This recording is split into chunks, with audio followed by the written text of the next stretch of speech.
Anong gagawin mo kapag ang laban ng buhay, pinili ka? Ang buhay hindi laging madali.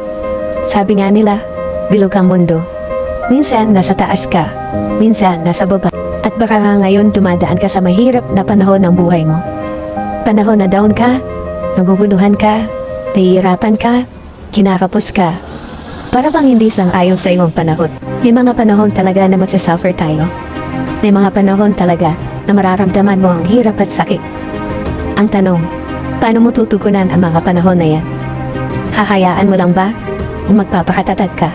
Dadating at dadating ang panahon na hindi sasang-ayon sa iyong lahat. Kailangan mo na magpakatatag at laging maging handa. Sasang-ayon din sa iyo ang lahat, balang araw. Ano ang dahilan mo? Kailangan mo ng dahilan. Bakit mo kailangan? Kasi minsan sasabihin mo, ayokong bumangon. Pero ang dahilan mo ang pupursigin na magpabangon sa iyo. Kailangan ka ng magulang mo. Kailangan ka ng kapatid mo. Kailangan ka ng anak mo. Kaya bumangon ka.